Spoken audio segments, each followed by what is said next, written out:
बारे में जब चर्चा भी होती है तो सवाल सिर्फ उनके पारसी या मुसलमान होने तक रह जाता है।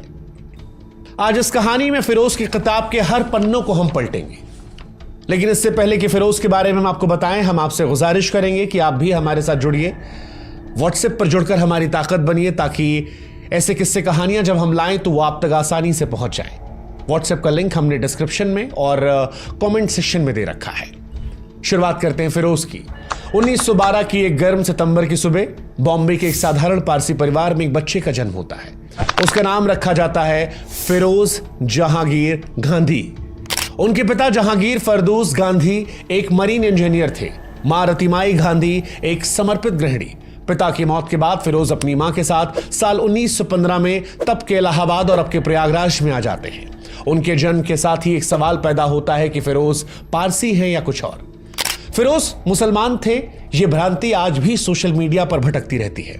अक्सर राहुल गांधी को निशाना साधते हुए कहा जाता है कि इनके दादा मुसलमान थे। फिरोज गांधी को लेकर अक्सर यह दावा होता है कि फिरोज मुसलमान थे जिनकी शादी इंदिरा से करवाई गई और बाद में महात्मा गांधी ने अपना सरनेम उन्हें दे दिया ताकि राजनीतिक तौर पर नेहरू और इंदिरा को समस्याओं का सामना न करना पड़े।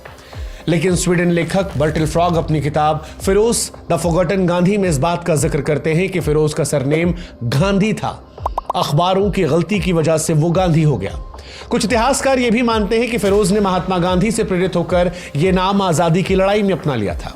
जो भी हो, गांधी सरनेम उनके साथ एक साये की तरह चिपका रहा। मगर जो तथ्य ऐतिहासिक है, स्पष्ट है, वो ये कि फिरोज पारसी थे और इस बात पर मुहर ऐसे लगती है कि प्रयागराज के एक पारसी कब्रिस्तान में उनकी कब्र मौजूद है।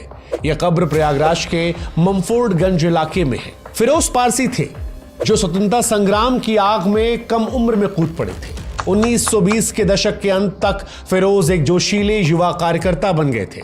इलाहाबाद की सड़कों पर भारत छोड़ो और इंकलाब जिंदाबाद के जब नारे गूंज रहे थे, तब फिरोज उस लहर में कूद पड़े। वो कांग्रेस की स्थानीय शाखा से जुड़े, पर्चे बांटने, सभाएं आयोजित करने जैसे तमाम कामों में जुट गए। उनकी बोलने की शैली, दोस्ताना स्वभाव ने जल्द ही उन्हें काफी मशहूर कर दिया था। हालांकि 21 साल की उम्र तक फिरोज 3 बार जेल जा चुके थे। बर्टिल फ्रॉग अपनी किताब में लिखते हैं कि फिरोज की हंसमुख प्रकृति लोगों में उनकी तरफ आकर्षण बढ़ाती थी। वो हर उम्र के, हर वर्ग के लोगों के साथ आसानी से जुड़ जाते थे। 1930 में वो पढ़ाई के लंदन गए, जहां उनकी मुलाकात जवाहरलाल नेहरू की बेटी इंदिरा गांधी से होती है। लंदन की सर्द शामों में उनकी दोस्ती प्यार में बदल गई, लेकिन यह रिश्ता आसान नहीं था, क्योंकि इस रिश्ते के खिलाफ नेहरू थे। वजह, फिरोज एक साधारण से पारसी युवक थे। हालांकि फिरोज ने हार नहीं मानी। भारत लौटकर स्वतंत्रता संग्राम में और गहराई से हिस्सा लिया। उनकी लगन ने नेहरू का दिल जीता और साल 1942 में इलाहाबाद के आनंद भवन में फिरोज और इंदिरा की शादी हो गई। ये दो दुनिया, पारसी और हिंदू का एक संगम था। फिरोज और इंदिरा की प्रेम कहानी किसी फिल्म से कम नहीं थी। लंदन में शुरू हुई उनकी दोस्ती भारत में स्वतंत्रता संग्राम के दौरान प्यार में बदली। इंदिरा नेहरू की इकलौती बेटी थी जो दृढ़ और आत्मविश्वास से भरी थी। फिरोज की बगावती और हंसमुख शख्सियत ने उन्हें आकर्षित किया, मगर नेहरू इस रिश्ते से खुश नहीं थे। फिरोज को वो एक साधारण पारसी लड़के के तौर पर देखते थे। नेहरू ने शादी पर बयान भी जारी किया था कि शादी एक निजी और पारिवारिक मामला है। मेरा मानना है कि माता पिता को सलाह देनी चाहिए, मगर अंतिम फैसला 2 लोगों का होना चाहिए। इंदिरा और फिरोज की शादी को मैंने सहर्ष स्वीकार किया है और अपना आशीर्वाद दिया है। 1942 में आनंद भवन में हिंदू वैदिक रीति रिवाज से उनकी शादी हुई थी। फिरोज और इंदिरा शादी के बाद हनीमून के लिए कश्मीर गए थे।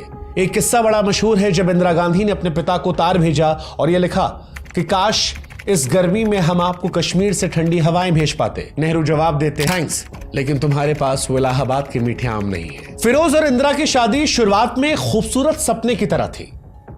इन दोनों ने स्वतंत्रता संग्राम में साथ साथ काम किया।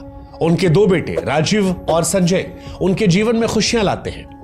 लेकिन जब देश आजाद हुआ तो उनके शादीशुदा जीवन में भी काफी समस्याएं शुरू हो गई। इंदिरा गांधी अपने पिता जवाहरलाल नेहरू की राजनीतिक गतिविधियों में व्यस्त हो गई। वो दिल्ली में नेहरू के साथ रहती थीं, जहां पर उनकी सलाहकार और सहयोगी बन गई थी। वहीं दूसरी तरफ फिरोज रायबरेली में अपने संसदीय काम में डूबे थे। बर्टिल फ्रॉग कहते हैं कि फिरोज और इंदिरा का वैवाहिक जीवन धीरे धीरे तनावपूर्ण होने लगा। फिरोज एक स्वतंत्र और बगावती स्वभाव के